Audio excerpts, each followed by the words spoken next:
দেখ যেখানে এরকম পানি থাকে ওখানে মনে হয় মাছ পাওয়া যায় বেশি। এটা জিজ্ঞেস করলে হবে।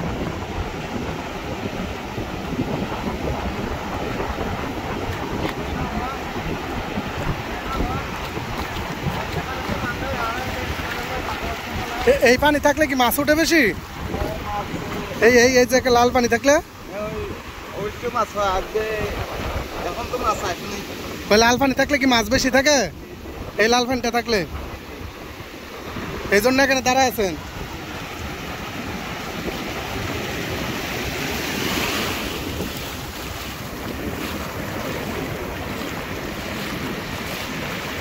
না না আবার আসবে আবার আসবে।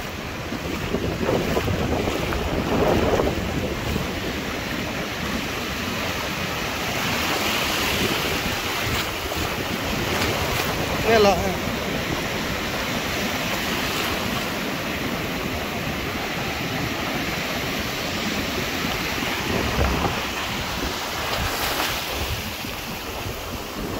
হ্যাঁ লো বোতল লিয়া করে লো। হ্যাঁ বোতল লিয়া করে হাতে দে, হাতে হাতে ডেকা দে।